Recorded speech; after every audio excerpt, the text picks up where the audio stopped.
ঢাকা মাওয়া এক্সপ্রেসওয়েতে প্রায়ই ঘটছে দুর্ঘটনা।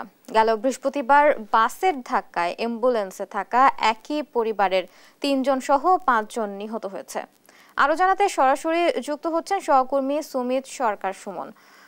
সুমন, দুর্ঘটনা লাঘবে কর্তৃপক্ষ কি ব্যবস্থা নিচ্ছে আমাদের জানাবেন। হুগলি, আপনাকে ধন্যবাদ। আপনি যেমনটি বলছিলেন, ঢাকা মহাসড়কের সিরাজ যেখানে নিমতলিতে কিন্তু গতকাল দুপুর ১টার দিকে কিন্তু একটি বেপরোয়া বাস কিন্তু দাঁড়িয়ে থাকা একটি অ্যাম্বুলেন্সকে ধাক্কা দিলে সেখানে কিন্তু প্রায় একই পরিবারের ৪ জন সহ ৫ জন কিন্তু নিহত হওয়ার ঘটনা ঘটেছে। এখানে কিন্তু যাত্রীরা বলছেন এখানে প্রায়শই এই দুর্ঘটনায় কিন্তু প্রাণহানির ঘটনা ঘটে।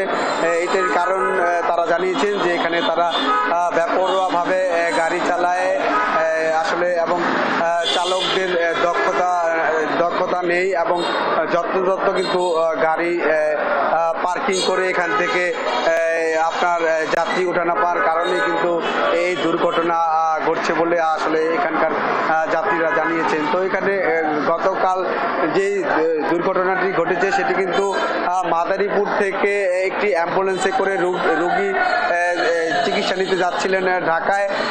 পথিমধ্যে আসলে নিমতলিতে অ্যাম্বুলেন্সের চাকা বাস্ট হওয়ার কারণে কিন্তু তারা সেই চাকাটা সচল করার জন্য তারা ড্রাইভার সহ তারা কাজ করছিলেন।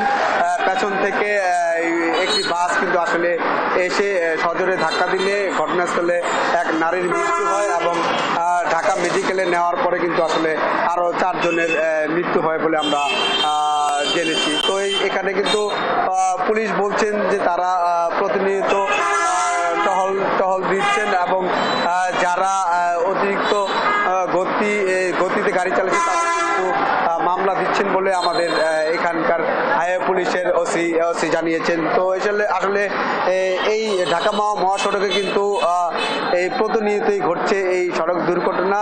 তারা যেটি বলছেন যে বেপরোয়া গতি এবং যথাযথ গাড়ির পার্কিংয়ের কারণেই কিন্তু এই সড়কে প্রায় ঘটছে দুর্ঘটনা। তো এই ছিল আমার কাছে